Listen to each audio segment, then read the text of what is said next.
दोस्तों, वीडियो को लाइक जरूर करना। ये कहानी बहुत सुंदर है। दोस्तों, कौन सी स्त्री आपसे संबंध बनाना चाहती है और कौन सी स्त्री आपसे सच्चा प्रेम करती है और कौन सी झूठा? ये तीन बातें समझ लो, कभी धोखा नहीं खाओगे। मित्रों, हर स्त्री बदचलन नहीं होती है। कई बार आंखों देखी बात भी झूठी हो जाती है। इसलिए जल्दबाजी में कोई फैसला न करें। पहले स्थिति को समझे, फिर अपने ऊपर नियंत्रण रखें। क्योंकि कहते हैं, क्रोध में, जल्दबाजी में और भावना के आवेश में, घबराहट में कभी फैसला नहीं करना चाहिए। क्योंकि ऐसे अवसरों पर लिए गए निर्णय स्वयं के लिए ही दुखदाई होती है। मित्रों, यह कहानी आपको बताएगी कि कभी कभी आंखों देखा भी सच नहीं होता है। तो चलिए बने रहिए इस कहानी में। वीडियो की समाप्ति तक यह कहानी आपके लिए एक बहुत बड़ा अनुभव देकर जाएगी। दर्शक बंधु, किसी नगर में एक मकरंद नाम का सेठ रहता था। सेठ बड़ा ही धनबाद था।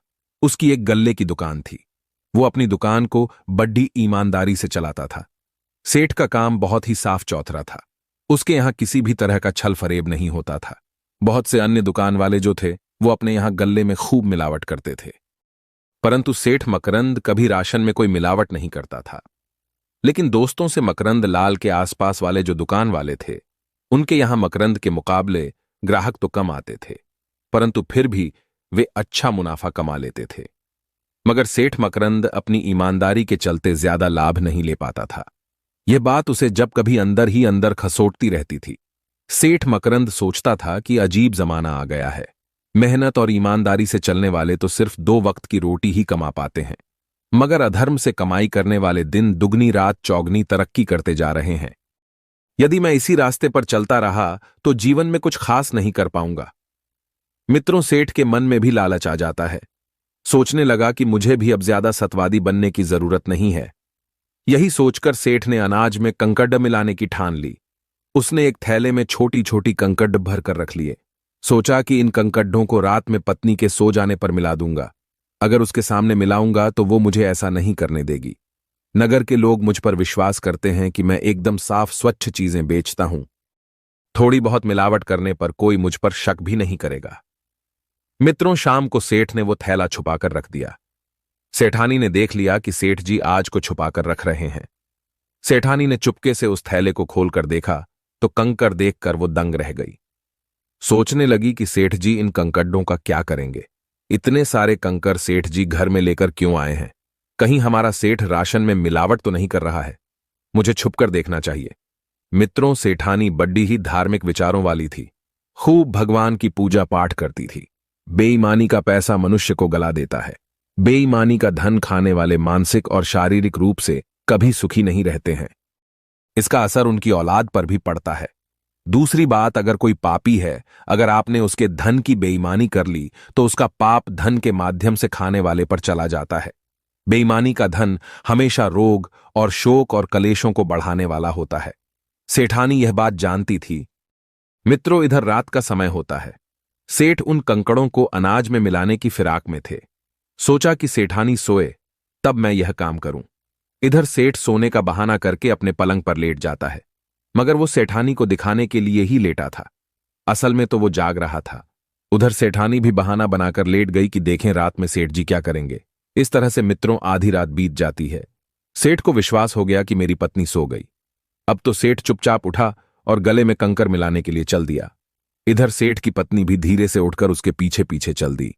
सेठ ने अपना थैला निकाला और गले में मिलने ही वाला था कि इतने में उसकी पत्नी ने हाथ पकड़ लिया।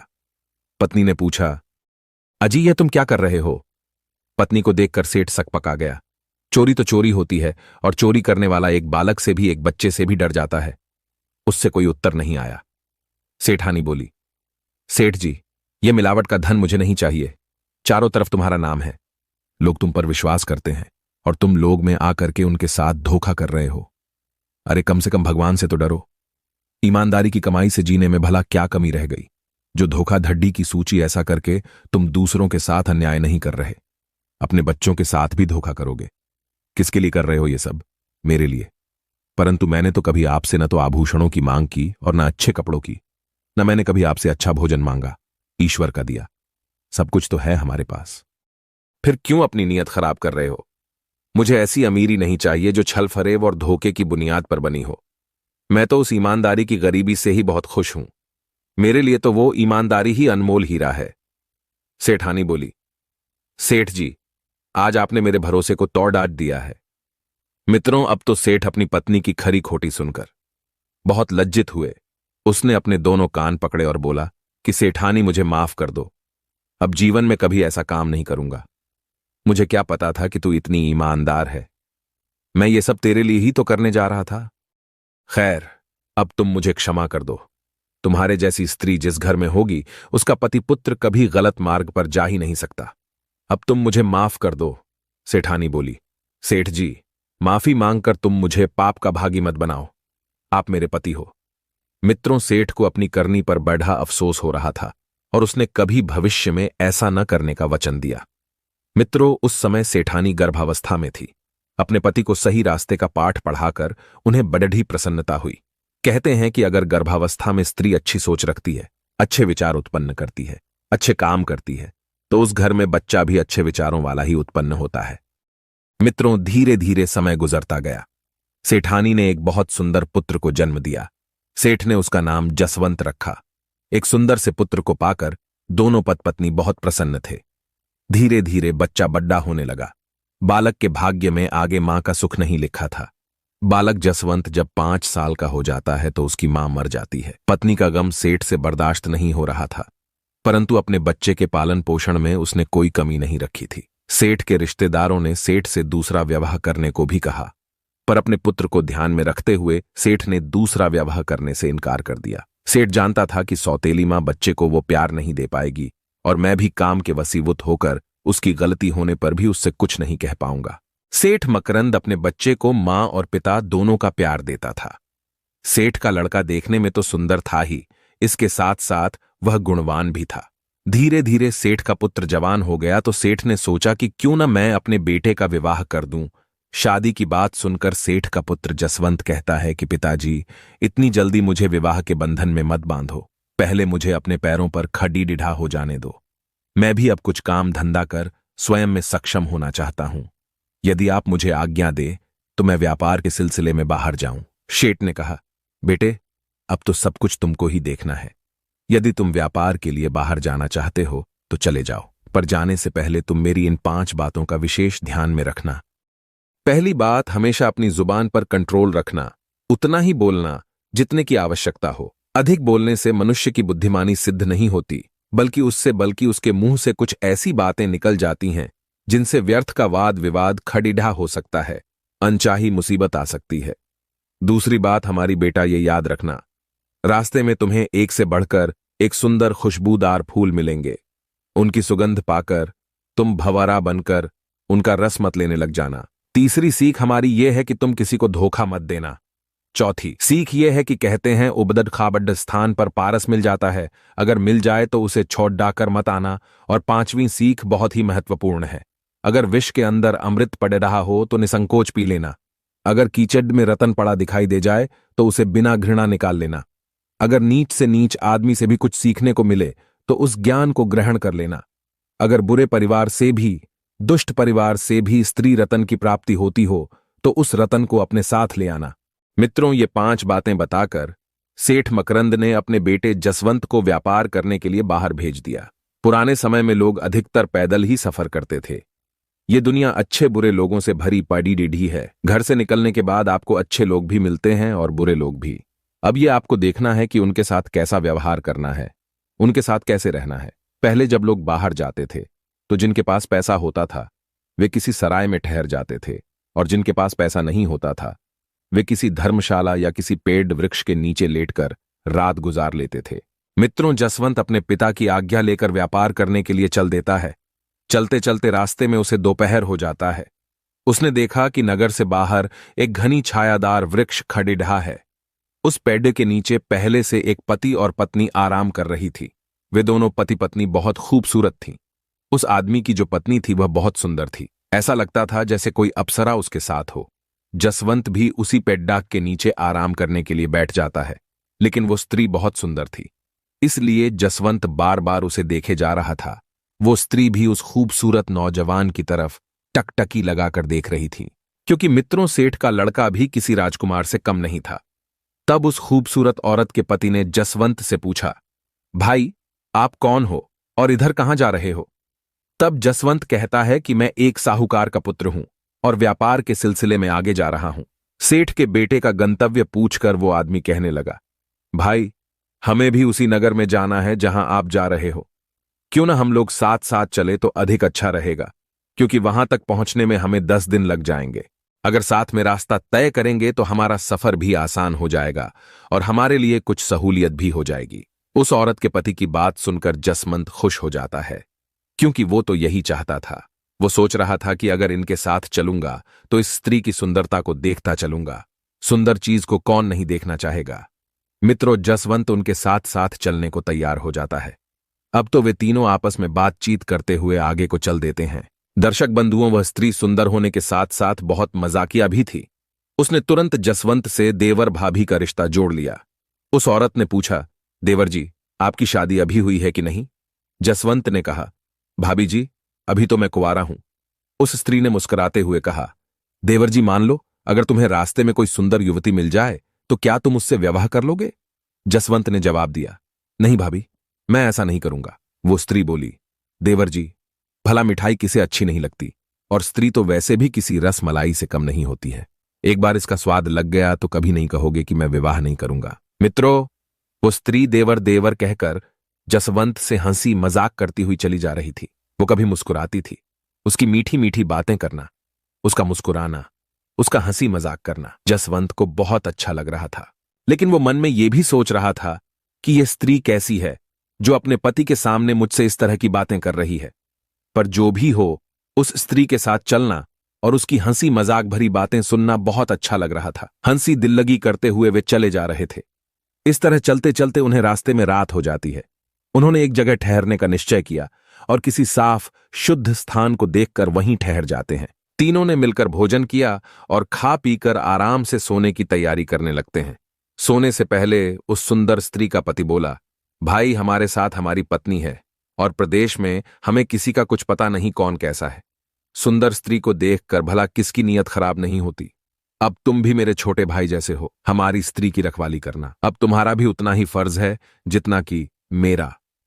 हमारे पास एक तलवार है, उस तलवार को लेकर आधी रात तक तो मैं जागता रहूंगा और आधी रात के बाद तुम्हें जाग कर पहरेदारी करनी है। जसवंत कहने लगा, भाई, आप चिंता ना करो, आप आराम से सोइए, भाभी की रखवाली मैं करता रहूंगा। मित्रों, इस प्रकार पहले तो उस स्त्री का पति जागकर आधी रात तक पहरा देता है। जसवंत और वो स्त्री आराम से सोते रहते हैं। उसके बाद उसने जसवंत को जगाया।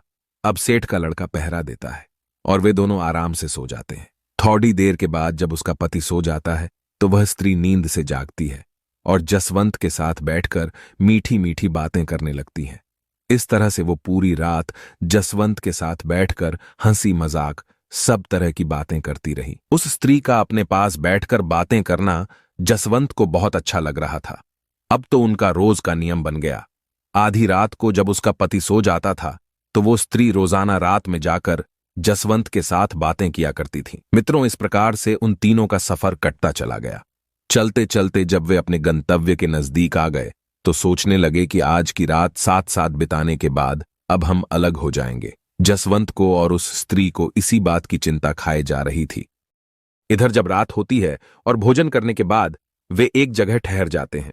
आधी रात के बाद जब जसवंत का पहरेदारी करने का नंबर आता है, उधर आधी रात के समय वो स्त्री भी जाग जाती है। आज वो बहुत उदास थी। जसवंत के पास बैठकर वो कहने लगी, देवर जी, आज के बाद तो फिर कभी हम नहीं मिल पाएंगे।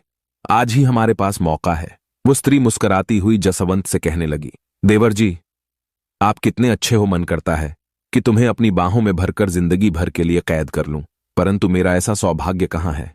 सचमुच तुम बहुत सुंदर हो और तुम जैसे पुरुष को पाकर कोई भी स्त्री अपने आप को भाग्यशाली समझेगी। उस स्त्री के मुख से इन बातों को सुनकर जसवंत चौंक जाता है। कहने लगा, भाभी, आपको ऐसा नहीं सोचना चाहिए। आप एक शादीशुदा स्त्री है और इस समय आपके पति आपके साथ में है। पति को धोखा देकर किसी पर पुरुष पर मर मिट जाना पाप कहलाता है। वह स्त्री कहने लगी, जसवंत, मैंने जब से तुम्हें देखा था तभी से तुमने मेरी रातों की नींद चुरा ली है।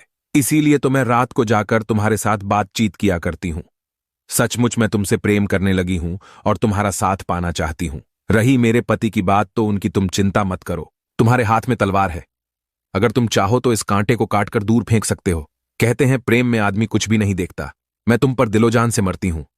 अगर तुमने मुझे नहीं अपनाया तो मैं अपने जीवन को यहीं नष्ट कर दूंगी। मित्रों, उस स्त्री को अपने ऊपर अत्यंत अशक्त देखकर जसवंत को अपने पिता की बात याद हो आई कि राह चलते तुम्हें अनेकों सुंदर सुंदर फूल मिलेंगे। उन फूलों पर भंवरा बनकर उनका रस मत लेने लग जाना। जसवंत ने अपने आप को संभाला और उस स्त्री को समझाने लगा, अपने पति को धोखा देना महापाप है। मैं तो इसीलिए तुमसे बात कर लिया करता था कि तुम्हारी मजाकिया बातें मुझे बहुत अच्छी लगती थीं। वो स्त्री कहने लगी, जसवंत, तुम्हारा समझाना व्यर्थ है। जल्दी से मेरे पति की हत्या कर दो, फिर हम दोनों यहां से भाग चलेंगे। जसवंत कहने लगा, तुम इतनी गिरी हुई स्त्री हो, ये मैंने कभी नहीं सोचा था, वरना हम तुम्हारे साथ कभी नहीं आते। सोचो, तुम्हारे पति ने मुझ पर विश्वास किया है। उसने मुझे अपना छोटा भाई माना है और मैं उसके साथ विश्वासघात करने की नहीं सोच सकता। इस समय अगर उन पर कोई संकट आ जाए तो मैं उसे अपने ऊपर ले लूंगा, क्योंकि मैं पहरेदारी कर रहा हूं। मैं अपनी जान देकर भी तुम्हारे पति की जान बचाऊंगा। तुम कितनी नीच और कामी स्त्री हो। सच कहा है किसी ने कि जिन स्त्रियों का मन पराये पुरुषों में रमता है, उनका पति चाहे कितना ही सुंदर हो, गुणवान हो, बलवान हो, फिर भी वे उसे छोड़ जाती है। जसवंत कहने लगा, भाभी, तुम्हें देखकर मुझे तुमसे घृणा हो रही है। तुम कैसी स्त्री हो? देवता समान तुम अपने पति को छोड़कर तुम मुझे पाना चाहती हो। मैं तुम्हारे साथ कदापि यह गंदी हरकत नहीं कर सकता। मित्रों, जसवंत यह बात कह ही रहा था, इतने में उस स्त्री का पति उठकर बैठ जाता है और कहने लगा, जसवंत भाई, मेरे पास आकर बैठो और अपनी भाभी के प्रति मन में जो नफरत उत्पन्न हो गई है उसे निकाल फेंको। तुम सोच रहे हो कि तुम्हारी भाभी बुरी स्त्री है, मगर ऐसा नहीं है। मेरी पत्नी तुम्हारी परीक्षा ले रही थी। दरअसल मेरी पत्नी ने जब से तुम्हें देखा है तब से उसने तुम्हें अपनी बहन के लिए पसंद कर लिया है। इसकी एक छोटी बहन है जो देखने में इससे भी ज्यादा सुंदर है और तुम रूप और आयु में बिल्कुल उसके योग्य हो। इसकी बहन का पति कहीं बुरा न मिल जाए, इसलिए यह तुम्हारी परीक्षा ले रही थी। पिछले 10 दिनों से हर तरह से जांचा परखा है। तुम इसकी परीक्षा में पास हो गए हो। अब तुम्हें न कहीं काम ढूंढने की जरूरत है और न नौकरी करने की। मेरी पत्नी सिद्धनगर के सबसे बड़े सेठ मनोहर लाल की बेटी है। ये 2 बहनें हैं। मनोहर लाल का कोई बेटा नहीं है, तो सारी संपत्ति की देख रेख अब हमें ही करनी है। मित्रों, उस स्त्री के पति की बात सुनकर जसवंत चौंक जाता है। कहने लगा, भाभी माफ करना, मैं तो आपको गलत स्त्री समझ बैठा था। अनजाने में पता नहीं मैंने तुमसे क्या क्या कह दिया। सचमुच तुम दिल की बहुत अच्छी हो। वो स्त्री कहने लगी, जसवंत, हर स्त्री गलत नहीं होती। कई बार स्त्रियां अपना काम बनाने के लिए अभिनय भी करती हैं। स्त्री के प्रेम को तब तक सच नहीं मानना चाहिए जब तक आप उसे खूब परख न लो। अधिकतर ऐसी स्त्रियों के प्रेम में सच्चाई कम, अभिनय ज्यादा होता है। कुछ स्त्रियां अपना उल्लू सीधा करने के लिए आप पर प्रेम बरसा सकती हैं। उसे सच नहीं मानना चाहिए। कौन सी स्त्री वास्तविक आपसे प्रेम करती है, ये तीनों बातें जान लो, आप उसे पहचान जाएंगे। नंबर 1, जो स्त्री आपको देखकर आपकी केयर करना शुरू कर दे, आपसे मिलने के बहाने तलाशना शुरू कर दे, आपको दुख और चिंता में देखकर स्वयं भी चिंतित हो जाए, तो समझ लेना वो आपसे सच्चा प्रेम करती है। नंबर 2, जो स्त्री आपकी किसी भी बात का बुरा न माने, आपके धन से संबंधित कोई बात न पूछे, जिससे रात में नींद न आती हो, तो समझ लेना वो आपसे वास्तविक प्रेम करती है। नंबर 3, जो स्त्री अभिनय करने वाली ना हो, जो दिल में हो, उसे कहने में शर्माए और कहते कहते कई दिन लग जाएं, तो समझ लेना कि वो आपसे वास्तविक प्रेम करती है। जसवंत कहने लगा, भाभी तो मेरे लिए मां की तरह हो। वो स्त्री बोली, देवर जी, अब तो बात पक्की हो गई है। अब आप अभी से मान लो, आप मेरे बहनोई बन गए हैं। मित्रों, इस प्रकार वो स्त्री अपनी बहन का विवाह जसवंत के साथ में करवा देती है। इसलिए कहते हैं, हर स्त्री बदचलन नहीं होती है, हर स्त्री का प्रेम सच्चा नहीं होता है। कई बार सिर्फ दिखावा होता है छलावे के लिए। तो दर्शक बंधुओं, ये कहानी कैसी लगी कमेंट सेक्शन में अपनी राय देना। जय श्री राम।